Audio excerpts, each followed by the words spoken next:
Wednesday, time for your wellness tip.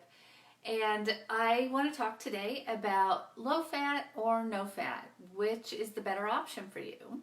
If you don't know me, I'm Kristin Wood, and I like to come on every Wednesday, give you a super simple tip that you can start implementing right away.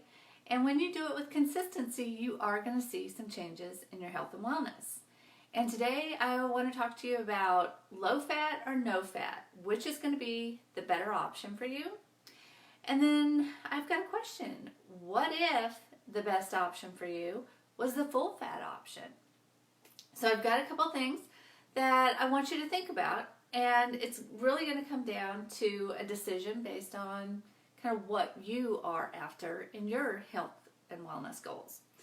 So the first thing I want to talk about is, I don't know if you're aware, but when you sit down to eat a meal and you get up and you might be full, but you still aren't feeling satisfied, it is the fat that is in our meal that leaves us feeling satisfied. So when you take too much of that fat out of a meal, have you ever found that you finish and you feel like you're full, but you just want that something else and you go back for seconds? Or maybe you make a poor choice on some kind of a dessert option that doesn't really fit your plan. That is possibly because you took too much fat out of that meal. So I just invite you to get a little bit curious with yourself. And when you are done and that you have that situation, go back and pay attention to what you ate.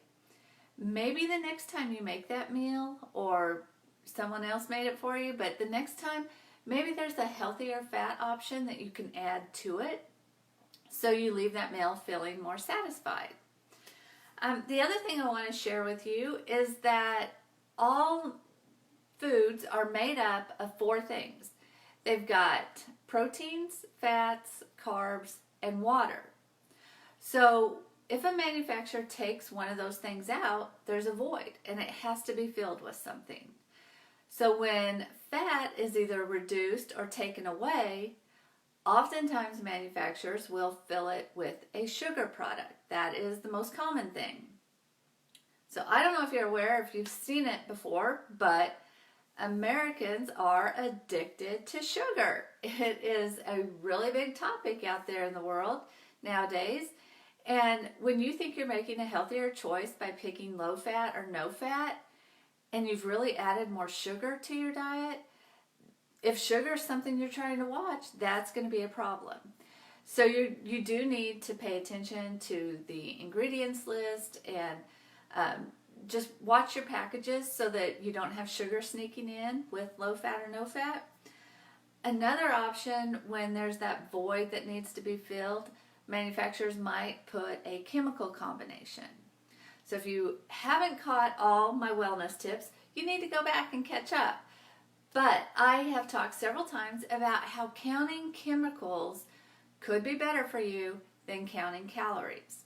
So if you're trying to go with a low fat, no fat option, and all of a sudden you've got these chemicals sneaking in, that's not going to be good for you if chemicals is what you're watching. So again, you're going to want to check out the ingredients, and just don't pay attention to the front of a package and all the pretty words and comments that are made.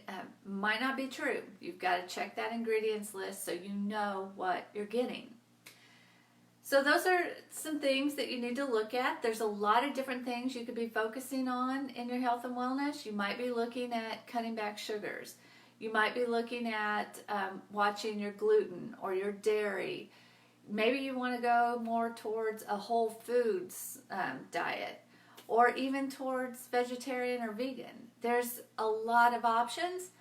I don't recommend trying too many at one time. If you decide to throw on your body that you want to go with a whole foods diet and cut out dairy and add in a lot of exercise, your critter brain is going to fire up and say, no, we're not doing this.